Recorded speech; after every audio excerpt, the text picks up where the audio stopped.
Welcome.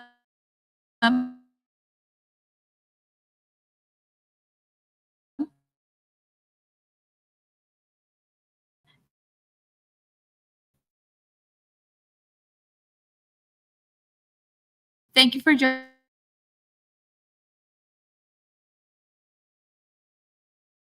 this session. My name is Isabel.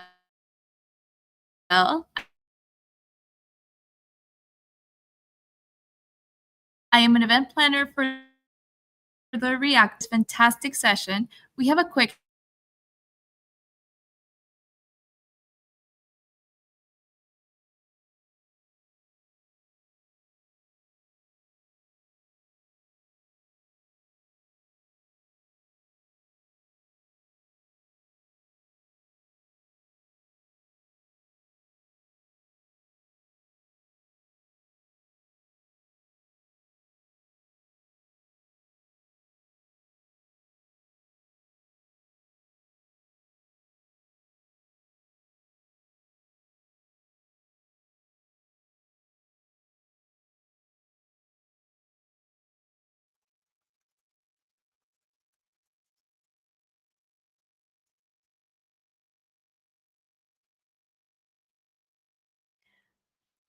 Hello and welcome everyone. I believe I'm now live. Can you hear anything in regards to me now? Just double check in the comments that you can hear me.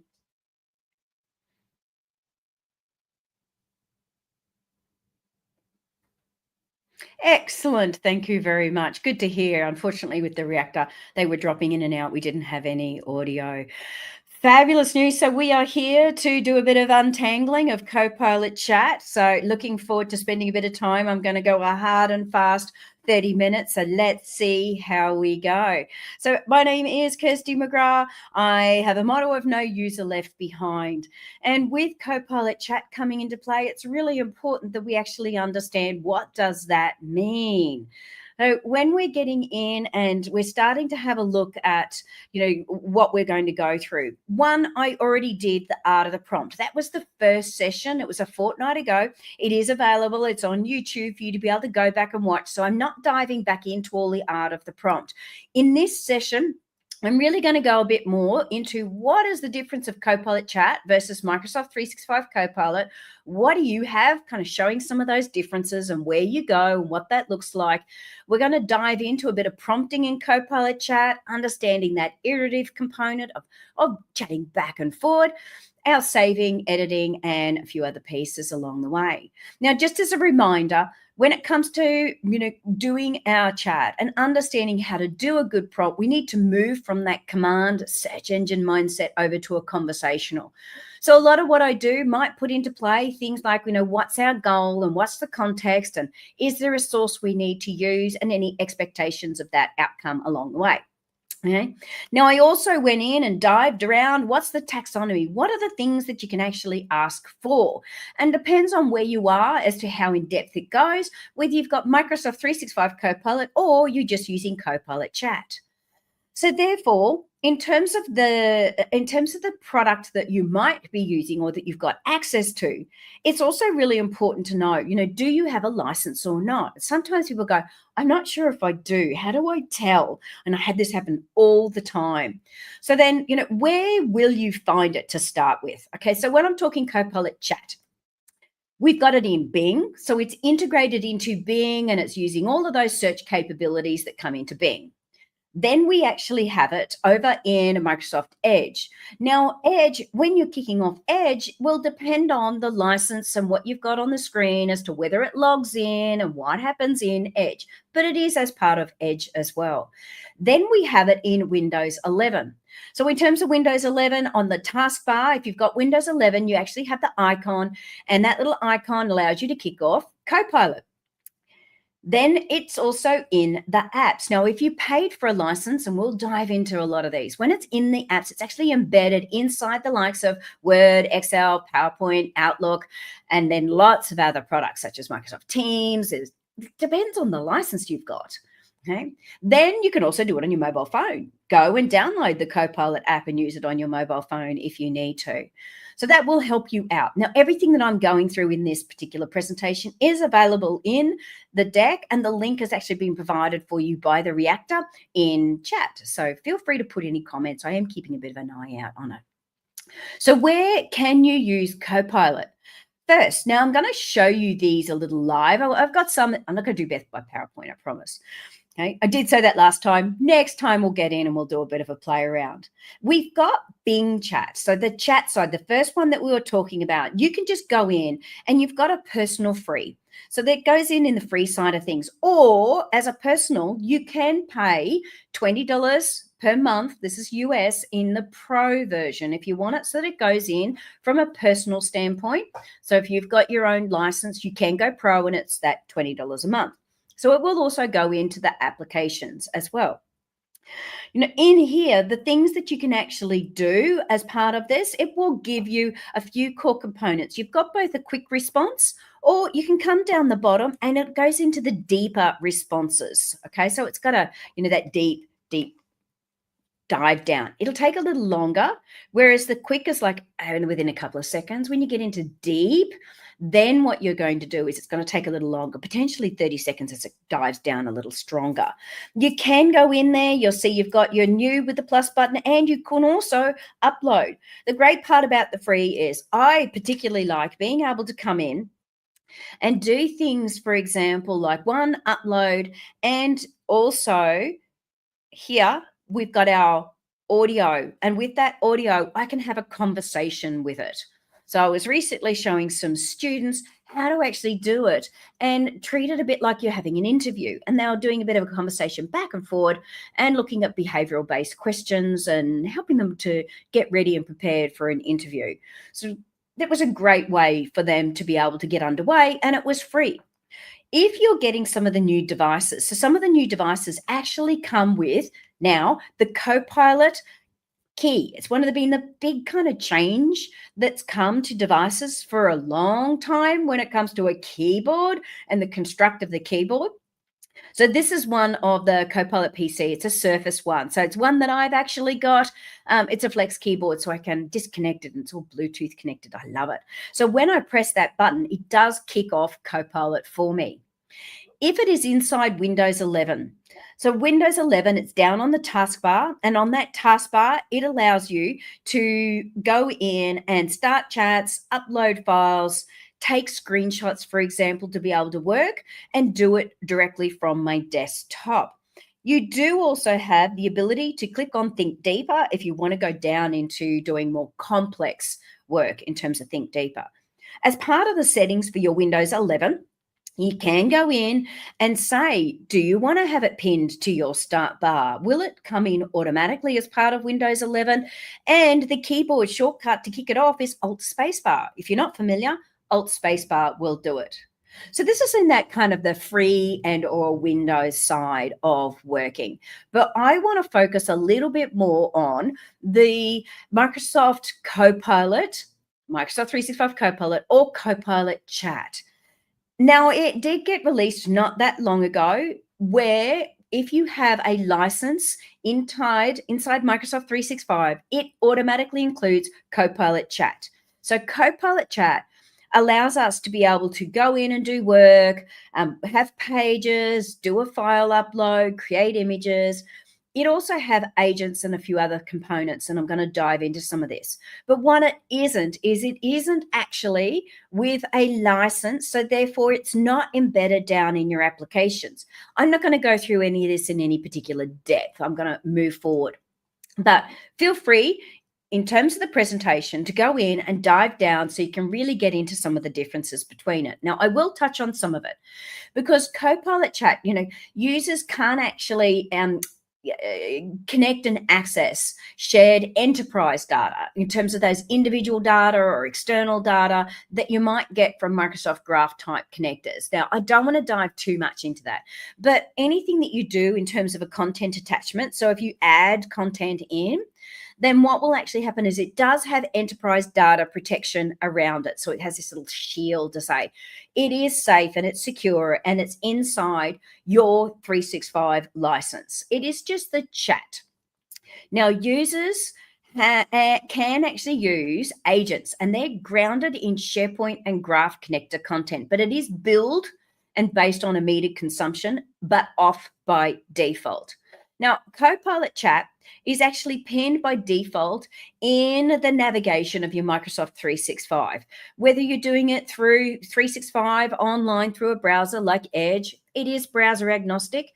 So it could be in, maybe you're using Chrome or Firefox, or as long as you're going to your m365.cloud.microsoft, or maybe you're still doing office.com or microsoft.com, or you can go and do your login.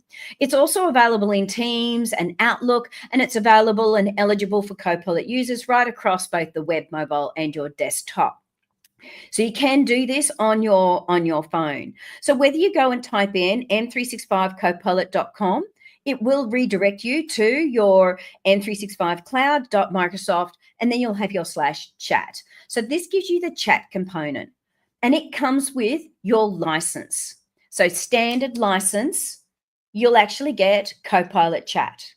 So there's no specific license that you have to pay to get Copilot as such, where you want to get extra features and functionality. So I have put in here for you, links to some of the frequently asked questions, because I get a lot of questions around this. Like, well, what if I put in a file, what's the limit? Well, the limit is actually 512 megabyte when you go to load in a file. And yes, it is included in that kind of data protection to ensure that you're safe inside your particular business. So from here, what can you do with Copilot Chat? Because if I've got effectively, it's not a free version as such, because you're paying for a license on Microsoft 365.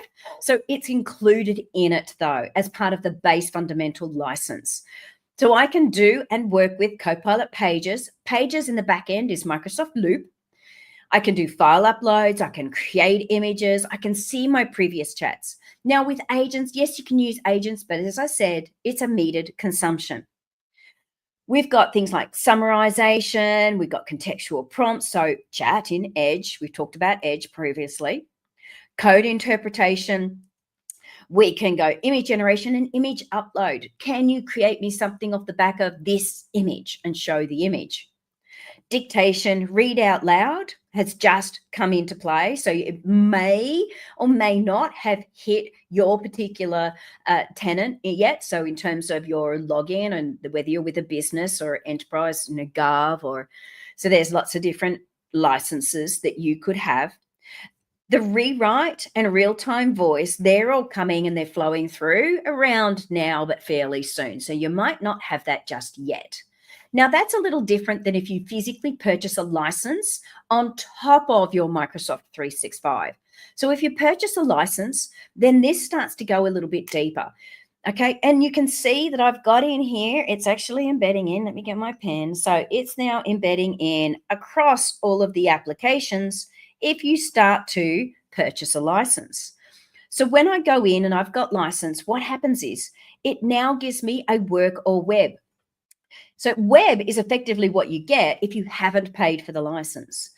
When you do pay for the license, I then get this toggle to go, I now want it to be embedded in my environment so I can have it very specifically asking around my meetings that I've got on over the next week. So whether you're working on web or you're working on work, there are different places that we tend to go to get certain responses. Because if it's embedded in my work, I'm going to get a different response than if I ask of the web. Totally different. One's going out, one's not. Now, at any point, you can come in and you can click on the Copilot prompt gallery. The gallery gives you a ton of tried and tested prompts that help you to play around and get yourself familiar. So if you're not quite sure how far you can go in your prompting, go in, go have a look, see what you can do. It will have all the mega verbs available to go, what is it that you're trying to do as part of your prompting? If it is in one area that you're playing around, it will focus on literally that one area in the prompt gallery. But you can come in and go see all prompts so that you can have a look at it across different apps, different types of tasks. It even goes into the scenarios. So those scenarios and the persona, maybe you're a HR and you're in the manufacturing industry. So you can start to see based on you and what your role is, or maybe someone else that you kind of want to work with. So let's go in and let's have a bit of a play. I'm going to jump over now and come down to my environment. So this is Copilot Chat inside Microsoft Teams. I can see I've got my work, my web. Where else am I going to find it? So if I come in and I'm working online, so here I am, I'm online and I've opened up it in Edge. Now, because I'm logged into my work, it gives me my work or web. So I could use, for example, come here and go, I have this news piece where it was talking about the fact that they didn't want them to have Vegemite over in Canada and he's having to throw out a whole heap of products. I could just do something simple, like summarize the main points on this page. So what is this actually about? It's all about the fact that he had to throw out a ton of Vegemite effectively and they're fighting it. You know? So I could dive down a little further and go, what are the implications? It gives me iterative chat and I can go back and forward up to 30 times as part of my iterative chat. So I can go, it's not just about a search. It's not just about getting started. It's about being able to continue on a conversation, which is what we talked about in the art of the prompt.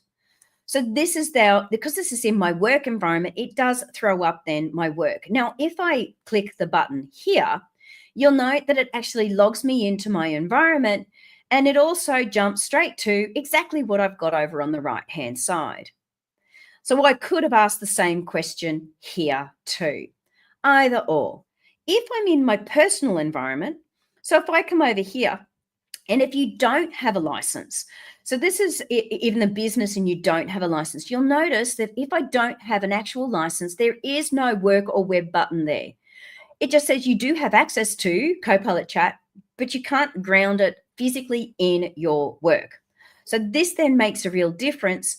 And if I'm in my personal space, so here's the personal, and I go click on it, I get quite a different look and feel when it comes to my edge. So see here, it now looks quite different. This is the personal side. So depends on where you're going, will depend on also the results that you get, because one might be grounded in work, one might not be grounded in work. One's in personal, one's in business. So it's important to understand some of those differences between it. So let's have a look at it in our work context and some of the different components that you could then ask for from the web. Like if I was doing the web, now, whether I'm wanting to do a web-based or I'm wanting to go a little bit further, for example, so if I've got something that I know that the web might be able to surface a ton of information for me. So for example, I might do something like this. Me personally, I'll go, I'm a training manager. I'm in a medium-sized one. I want to do a course outline on Copilot across all of the different products, for example.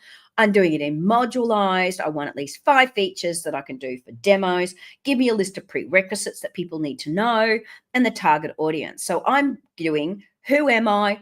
Who's it for? What am I trying to get out of it? And in what kind of style do I want? I want it modularized. So now what I've actually got, I'm ready to go.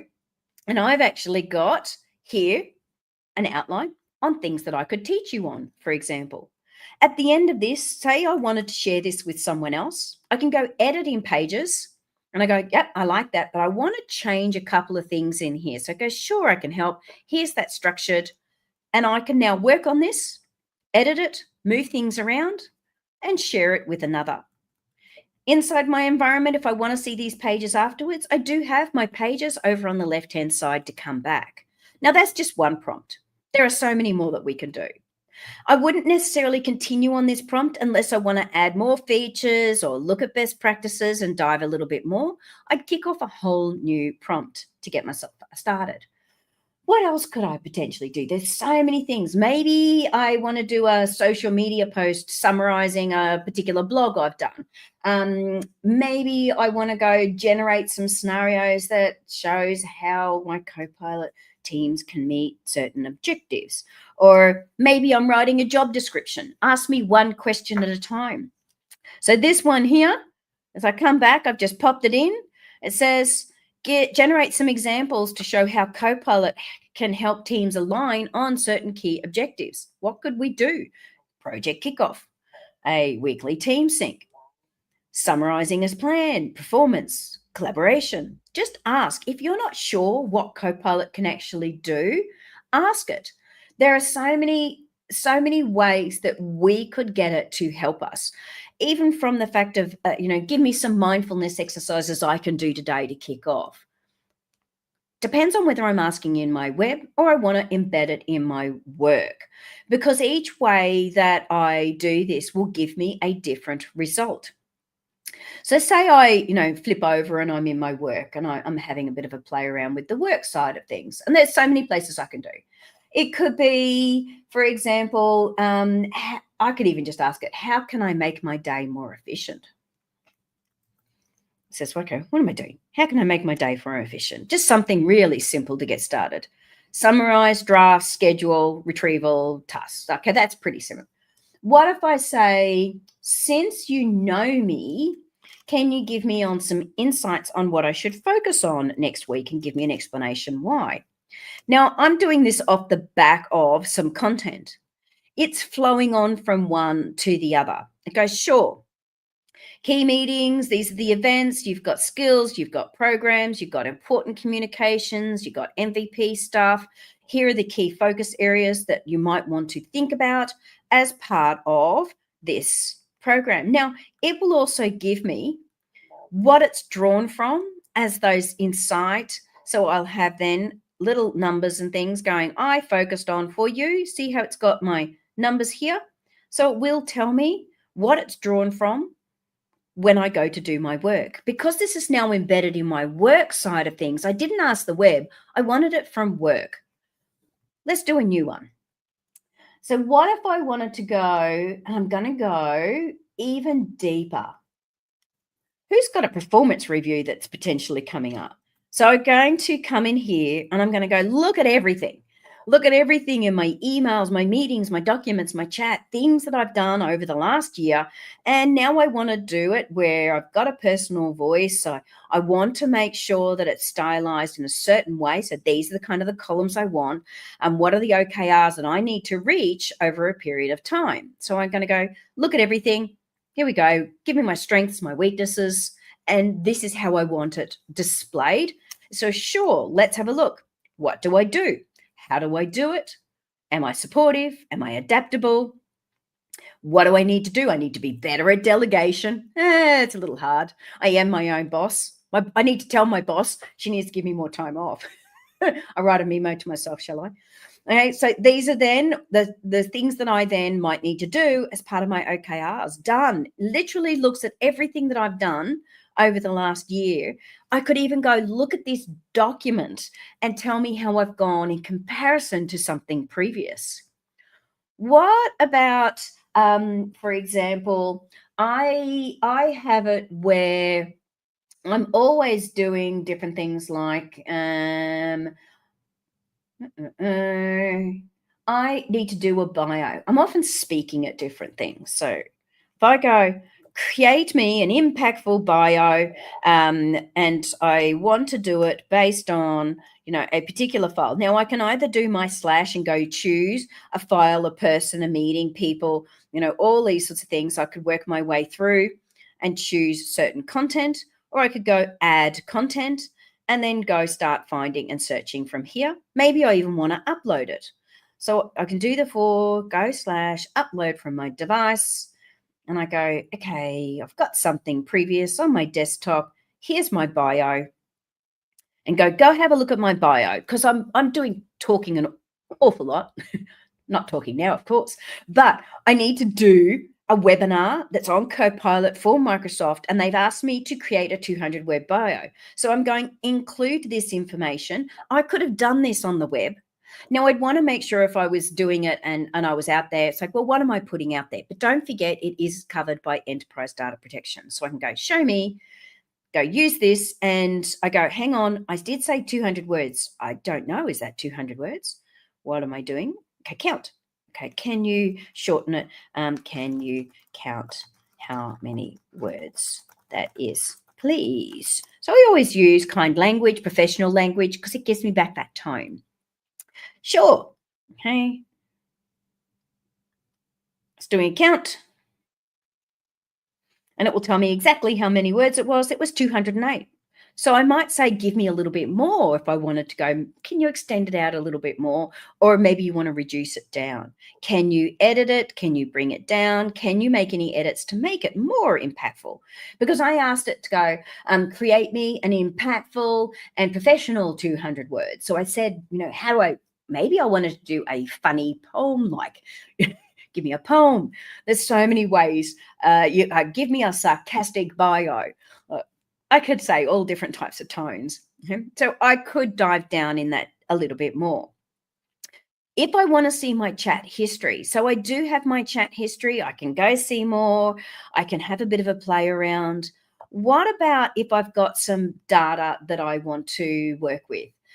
Because there are times where I go, maybe I want to create a bar chart of some data, and you're using just the free version. So if you're on the web, I can go, here is some simple. I don't want to do big and complex because it takes too long to return the results. Create me a bar chart from the following information. So I've got some data in there, and I can go, done. Send it out. It goes, sure. Now I could do this in work and say, go look at this particular Excel document, or I could do web and copy and paste the document information into it. Either or, I could then go, give me a bar chart, and it would work on it. So it goes, sure, here is a bar chart. And I could go even, can you give me some insights on this, basically? So I'm now having a conversation, and it's off the previous content.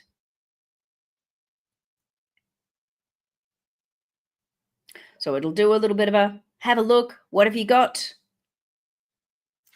Go, sure, here you go. Here are some of these figures. I could go dive down further. You've also got your visual creator, so you can generate different images. And there's lots that you can play around with in terms of the agents. There's plenty of agents that are out there. So this one that I did a little earlier, create a 3D cartoon style character, make it kind of a superhero type version, and it'll go, sure, I can start to build out and, create some different images for you, for example. So I can work my way through, have a bit of a play, enjoy, because there's all different types of images and video and production that you can actually do along the way to support you in your journey. I have put into the presentation further information for you. We've got lots of sessions coming up around all of the various topics. There's training that you can do. There's Copilot prompting to get you started. The art of the prompt is in the presentation. Go and have a look at some of the frequently asked questions. I've just got PowerPoint in there, but there's so many more on all of the various topics that you could dive into. Microsoft had their scenario library to help you know what you could do in your particular area of the business. So it will give you a bit of an idea. Lots of learning available, courses that you can actually do that are very specific, from very basic right through to quite complex inside Microsoft Learn. Go and keep an eye out on the Community Hub, because it has got a fabulous series around working smarter. And then what's new? So these Working Smarter gives you lots of really awesome productivity tips across the different applications. And if you wish to, you can get a copy of my wheel. It is available for you and in the presentation if you want to know where it's sitting. But really, the true power of working with this is having a bit of an AI first mindset, having a bit of a play around, and that's really up to you to work on. And don't forget, this presentation is available for you. Thank you so much for joining. Hopefully you've enjoyed kind of getting started. Don't forget to do things like ask it the question of what could you do, or maybe get it to ask you questions one at a time so that you can answer them. Turn on that microphone, have a bit of a conversation. Thank you everyone for joining.